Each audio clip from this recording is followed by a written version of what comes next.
Okay, welcome back. Okay, I'm going to do a quick review of just the time periods one more time. Well, we started with that, but because now we're close to we have classical age, to make a long story short, the Romantic age, which is the 19th century, and then the 20th and 21st centuries, which are an experimentation with a new musical language in large part.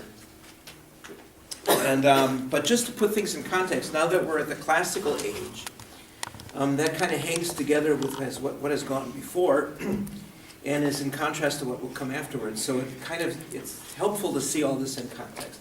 So real quickly, you might want to even write it down again. We'll talk about, we're not going to go into much detail, just as a review. We said that classical Greece was a time, and the reason we call it classical Greece is because it thought of the ideal of human experience and human life as a balance. This is my little sign for balance. It's a teeter-totter. Or you might say a harmony. No, balance means two opposite things in your life which are held in equal portion or equal importance. A harmony actually means something more than that. It means they come together as one thing, right? And ideal, and many of these were harmonies. We talked about the harmony between society or duty to others and individuals. This kind of dynamic comes up again in the concerto. Remember when we had the group, the feeling of the group, the orchestra, and the sound or the feeling of the individual instrument, the soloist. And that relationship we're going to see is going to come up again now in classical time, slightly differently. So classicism is going to come back. We said that the divine, this means various things to various people, as to be in harmony or in balance with the human. We said that you could say law was to be in harmony with freedom. That's in the American Constitution, or if you think of the second stanza of "Oh, Beautiful for Spacious Skies," it's confirm thy soul in self-control. Soul is this expansive spiritual thing, and self-control is a control, a sense of law. Thy liberty in law, right? Confirm thy soul in self-control, thy liberty in law. Remember that phrase? And that's really? We'll have to learn that song next week. So that's classical Greece. Then along comes the Roman Empire. And the Romans placed an awful lot of importance on society, not so much on the individual. This is that mathematical sign for greater than, right? So this duty to society was greater than a sense of rights for the individual. That was the Romans did. I mean, they weren't always good at this, but that was their ideal. And they believed that, therefore, law was more important than freedom. Although they were a relatively free society, but still, right? They saw human endeavors and human accomplishments as the thing that they did best. The divine, they weren't against it. They thought it was a good thing, right?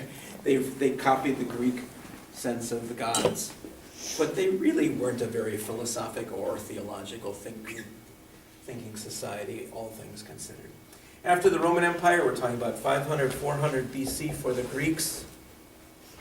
And the Romans pick up, arguably about 300 BC and finish arguably somewhere between 300 AD and 500 AD. Hard to say exactly when the Roman Empire went down. The Middle Ages was a time when we said, I'm not sure either individuals or society was all that large writ in the Middle Ages. What was most important, at least ideally, in people's lives was the divine. So they thought that the divine world, the spiritual dimension, was where it's at. And the human beings for a good part of the Middle Ages lived pretty wretched lives, actually. the spiritual was more important than the physical. In fact, it was easy to believe that the physical world was just a flash in the pan, and after all, we spend most of our time on the other side. So if you think of it in cosmic dimensions. After the Middle Ages comes the Renaissance. We're now in a Christian age after the birth of Christ, but still we hearken back to this classical Greek ideas. So this is again a classical age, and we haven't studied any of the music of these periods because partly there's not much left, partly it was a more functional understanding of music, and partly it's just we don't have the time for it. So without much ado, this is beautiful stuff. I highly recommend going back and listening to the choral music from the Renaissance. But again, we didn't spend much time on it. We started with the Baroque period. I'm running out of blackboard here. I'm going to have to walk right on the wall. The Baroque period is a time when all of these balances that once were, and harmonies that were once the ideal of the classical age, turn into question marks at best, or dichotomies, oppositions at worst, including very often question marks. What does religion have to do with science? We have all these new scientific discoveries, the laws of motion, the laws of physics, calculus became written large again. All of these new understandings of how the mechanical world works, and still a fairly strong faith, but how those two things come together. What are the cause and effects of the world? Are they caused by mechanical laws of motion, for example, or are we sort of in God's hand, whatever that means, right? So the difference between the divine and the human, or the relationship between the divine and the human, between let's do the other way around, faith and reason, between the individual, for example, and the society. All of these became question marks or oppositions. We tried to find a harmony but could not in the Baroque era. And so what happens in Baroque music is, in what I've called, in somewhat of a simplification, the early Baroque style. We have a lot of loud and soft, and loud and soft, and solos and orchestras, and solos and orchestras. And the music is set up to accentuate these contrasts, because it was a time when contrasts felt like what life was about. We saw that in the relationship between the sexes. We saw that in the relationship between religion and science. We saw that in our daily lives in the Baroque period. It was like being an adolescent and not knowing where your authority really lives. Is it with my parents, who I've just taken for granted and assumed they were right? Or is it now with this newfound reason that I'm developing, which doesn't always work right, or doesn't always give me the full answer, and I can't figure out how to reconcile the opposite sides of my life. That must have been a very, very strong feeling. It's like being 13 again, right? So, but for an entire society. Does it make sense, kind of? And so, in the early style, we have these oppositions: loud, soft, solo, tutti in the Concerto Grosso. In the late style, the laws of motion seem to be taking over, and we seem to be enjoying the ride perhaps a little bit more. I think that's a simplification, but still, there's something to that. This perpetual motion that you feel in the fugue or in the Brandenburg Concerti, those are a new way of feeling the world, and so it's a new way of hearing music. Are you still with me, kind of?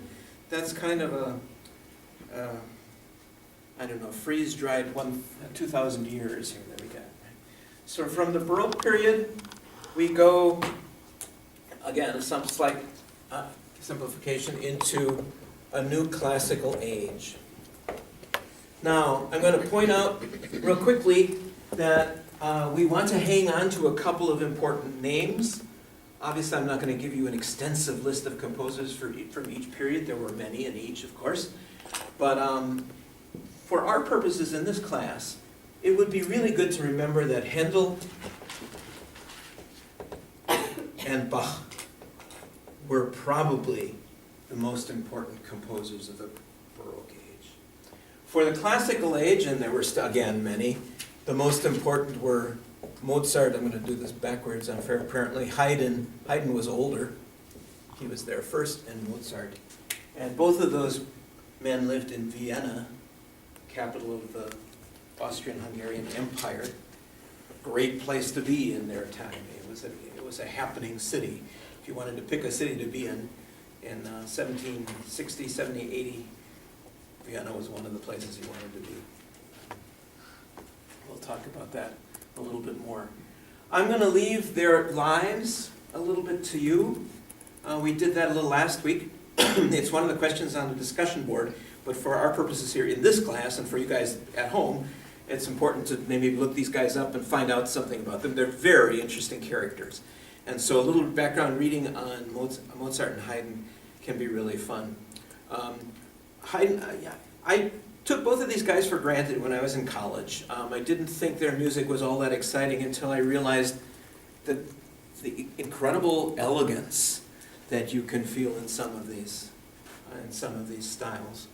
And so this classical age, once again, is a sense of harmony or balance, and we're going to come back to that in a moment. I'm going to skip through that real quickly now. When we start talking about our first piece for this week, I'll come back to that and explain this in detail, what that means for music. Okay? After the classical age, this classical balance of real quickly, form, let's say, and expression, much the same things, right? You might even call it law, although that's really not the right word, and freedom. Not exactly the right word either, but you'll see later on what I mean. That, in the Romantic age, changes once again. And in the Romantic age, we're going to see that freedom of expression is writ very large. Again, this is an age of imbalance, not an age of balance. And the conventions of music seemed like something you wanted to overcome. You didn't want to be like all the other composers. Whereas Mozart, as individual as he was, I mean, you can listen to 3 bars of Mozart with some experience and you say, ha, that's Mozart. Or somebody trying to sound like Mozart, right?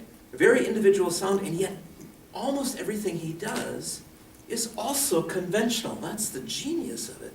It is both something you've heard before and something that's very individual. That balance of the individual and the general is the genius of the classical style. But when the Romanticists came along, they said, no, we want to overcome that. We want to be individuals. We want to be geniuses. We want to be beyond the conventions of society and of the world. Still with me? So we'll see how that sounds and what they did to do that later on. Well, after Romanticism, we really get, after a crisis at the turn of the 20th century, we get to the 20th and the 21st centuries. And again, to make a very long story very short, the 20th century is a time when musicians, many musicians anyway, are looking for a totally new language, a totally new way of expressing music, and come up with some very strange things, some very interesting things, and some things that when we try to sit down and listen to them at first blush, they sound off-putting, but you're actually quite used to it if you listen to the music that comes along with many of the movies that you listen to. So anytime you walk down, you see a movie with somebody walking through a dark hall with a gun, very often what you're hearing in the background is this very strange we call atonal music, that melodies that don't seem to hang together because they're so jagged, and that's the new language that was invented by serious composers of the 20th century. We'll see how that all hangs together later on. Okay, so that's the set. So let's turn off for now, and we'll come back.